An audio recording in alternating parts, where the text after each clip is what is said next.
Dear Annie, I don't think I'll actually mail this letter. I think that I want to believe I will because you said you wouldn't write me again until you heard back from me, and I don't know what I'll do without your letters. But I think maybe I have to sort through everything that happened. Remember Miss Widmer, my English teacher? Of course you do, what am I saying? She always said it was important to start a story with the first important incident, and then fill in what else happens in the background. You were my first important incident.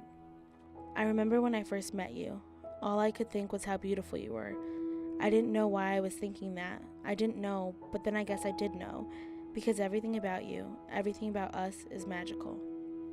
I took myself so seriously before you. I didn't know how to be anything. I didn't even know how to be me.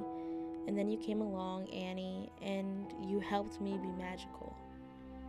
I remember when we would walk side by side and our arms would be brushing and I would feel our arms brushing, but I wouldn't move away. I want to hold your hand, Annie. Even then, even before, I wanted to hold your hand. I always loved it when you braided your hair, but I never loved it more than the day the light from the lava lamp I got you danced across the intricate sections.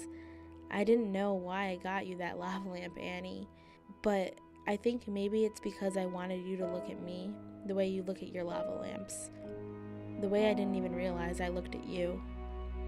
Why were we even at the pond that day? You remember the day, of course you do. Did you plan on kissing me that day? How long did you know, Annie? How long did you know you wanted to kiss me? I think maybe I would have kissed you back, even if it had been that first day I saw you. The day that I shocked myself by thinking you were beautiful. That day in your room, when you were still so worried I'd flee. God, Annie, I just wanted to hold you. I still want to hold you. It's just that I knew I was in love with another girl. And I knew that meant that I was probably gay, but I didn't really know what that meant. Did you? I still wear the ring you got me. You said it was a sign that we surprised each other with the same thing, and I laughed, and you let me, but now I'm thinking maybe it was a sign. Because the next week, when you kissed my sweaty forehead and cleaned up my snotty tissues, well, that had to mean something too, right? I think maybe the scariest moment for me was when we both wanted more, but then we didn't really know what that meant either, did we? One thing that made us magical is that no matter how much we gave each other, we always wanted to give each other more. I don't think we knew how to, but I'll never forget when we figured it out. I'll never forget that day when we were cat sitting and we gave each other more than we ever had before. I think I still have more to give you, Annie. It's when we were cat sitting that I realized I wanted this to be forever. But you know I wasn't thinking about what that meant. I wasn't thinking about how we'd manage to be forever when no one even knew we were right now.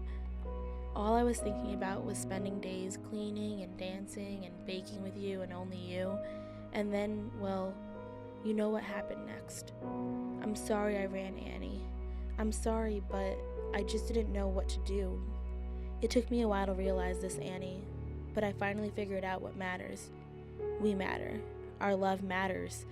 The fact that somehow we found each other, that matters. Because maybe people didn't like what we were doing.